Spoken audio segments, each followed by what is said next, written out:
بسم اللہ الرحمن الرحیم وَإِذَا لَقُوا الَّذِينَ اور جب وَإِذَا اور جب لقو ملتے ہیں القاء کرتے ہیں الذین وہ لوگ جو جب ملتے ہیں وہ لوگ جو آمنوا ایمان لائے قالوا وہ سب کہتے ہیں آمنا ہم ایمان لائے۔ کفار کی بات ہو رہی ہے کہ جب وہ ملتے ہیں ایمان والوں سے تو کہتے ہیں ہم ایمان لائے۔ وَإِذَا خَلَوْا اور جب وہ خلوت میں ہوتے ہیں، جب وہ علیحدہ ہوتے ہیں، تنہا ہوتے ہیں، مسلمانوں سے علیحدہ ہو جاتے ہیں، اِلَىٰ شَيَاطِینِہِمْ اپنے شیطانوں کی طرف۔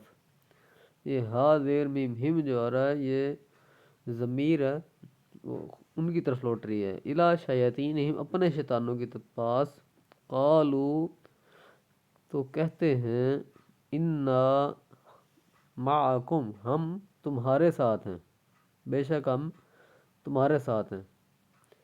انما صرف، انما کا معنی صرف ہے، انما یا سوائے اس کے نہیں، انما نحنو ہم تو صرف یا سوائے اس کے نہیں ہم تو مستہزئون مذاق کرنے والے ہیں، استہزا کرنے والے ہیں۔ جب وہ ملتے ہیں ایمان والوں سے تو کہتے ہیں ہم ایمان لائے، جب وہ خلوت میں ہوتے ہیں اپنے شیطانوں کے پاس تو کہتے ہیں ہم تو تمہارے ساتھ ہیں، ہم تو صرف مذاق اڑانے والے ہیں۔ اللہ یستہزئ اللہ اس استہزاء کی سزا دیتا ہے، مذاق کی سزا دیتا ہے۔ اب اس کا معنی یستہزئ کا تو مذاق اڑانا ہی ہے، لیکن اسم الجلالہ اللہ پاک کی ذات کی طرف اشارہ ہو تو اللہ، اس کا معنی علماء نے کیا ہے اللہ مذاق کی سزا دیتا ہے۔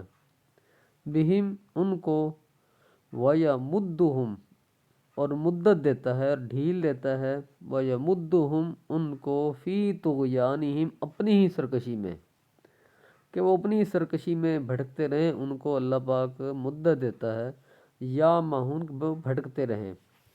اللہ یستہزئ بہم ویمدہم فی طغیانہم یعمہون اللہ ان سے استہزا فرماتا ہے جیسا کہ اس کی شان کے لائق ہے، اور انہیں ڈھیل دیتا ہے کہ اپنی سرکشی میں بھٹکتے رہیں۔ پچھلی آیت مبارکہ میں منافقین کی مسلمان دشمنی کا اس طرح ذکر تھا کہ وہ مسلمانوں کو بیوقوف کہتے تھے۔ اب اس آیت کریمہ میں ان کے ایک اور فریب کا ذکر کیا جا رہا ہے۔ یہ آیت عبداللہ بن ابی اور اس کے ساتھیوں کے حق میں نازل ہوئی۔ ایک بار انہوں نے صحابہ کرام رضوان اللہ علیہم اجمعین کی ایک جماعت کو گزرتے دیکھا تو عبداللہ بن ابی نے اپنے دوستوں سے کہا، دیکھو میں ان کے ساتھ کیسے مذاق کرتا ہوں یا کیسے بات کرتا ہوں، اور انہیں کس طرح بے خبر بناتا ہوں۔ جب یہ جماعت قریب آئی تو عبداللہ بن ابی نے سیدنا صدیق اکبر رضی اللہ تعالیٰ عنہ کا ہاتھ پکڑا اور بڑی تعریف کی کہ آپ تو بڑے عظیم انسان ہیں، رسول اللہ صلی اللہ علیہ وسلم کے ساتھی ہیں، قبیلہ بنی تمیم کے امیر ہیں۔ ایسے ہی پھر حضرت عمر فاروق رضی اللہ تعالیٰ عنہ سے باتیں کرنے لگا کہ عمر آپ بہت بڑے انسان ہیں، حضور پر مال و جان قربان کرنے والے ہیں۔ ایسے ہی پھر سیدنا علی المرتضیٰ رضی اللہ تعالیٰ عنہ سے کہا کہ آپ بڑے عظیم ہیں، حضور صلی اللہ علیہ وسلم کے داماد ہیں، حضور کے بھائی ہیں، بنی ہاشم کے بہت بڑے سرکردہ ہیں۔ تو حیدر کرار رضی اللہ تعالیٰ عنہ نے فرمایا، عبداللہ چھوڑو ایسی باتیں، آپ لوگوں کو خدا سے ڈرنا چاہیے، منافقت اچھی شے نہیں بلکہ ہلاکت ہے، تباہی ہے۔ عبداللہ نے کہا، علی آپ ایسی باتیں کیوں کہتے ہیں، ہم بھی آپ کی طرح ہی ایماندار ہیں۔ جب صحابہ کرام رضوان اللہ علیہم اجمعین کی جماعت چلی گئی تو عبداللہ نے اپنے ساتھیوں سے کہا، دیکھا میں نے کس طرح ان سے باتیں کی اور انہیں چکر دیا۔ تو باقی منافقین نے عبداللہ بن ابی کی تعریف کی۔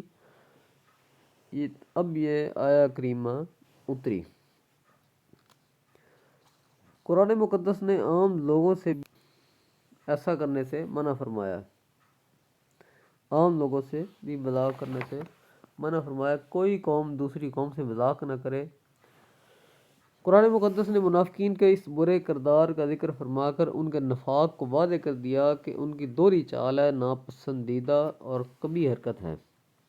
عبداللہ بن ابی اس کے ساتھیوں کو اپنے شیطانوں سے ملنے کا یہ معنی ہے کہ جب اپنے ہم خیال ساتھیوں سے ملتے ہیں۔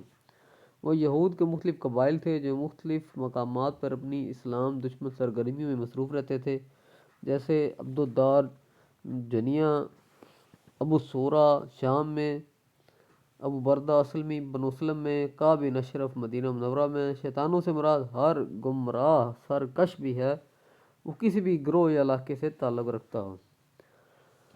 اللہ سزا دے رہا ہے انہیں اس مذاق کی اور انہیں ڈھیل دے رہا ہے کہ اپنی سرکشی میں بھٹکتے رہیں۔ یہ مبارکہ استہزاء کی نسبت اللہ تعالیٰ کی طرف ہے، معنی یہ ہوگا کہ اللہ تعالیٰ انہیں ان کے استہزاء کا بدلہ دیتا ہے کہ ان کو ایک مدت تک مہلت دیتا ہے، پھر اچانک پکڑ لیتا ہے۔ منافقین اپنے اس گھناؤنے کردار کی وجہ سے عذاب الہی سے بچ نہ سکیں گے۔ قیامت کے دن انہیں استہزاء کی سزا دی جائے گی، اور ان کی یہ فریب کاری کہ انہوں نے مسلمانوں کو دھوکہ دیا ہے اور مسلمانوں کی گرفت سے بچ گئے، انہیں عذاب الہی سے یہ بات نہ بچا سکے گی۔ صدق اللہ العظیم، صدق رسول النبی الکریم۔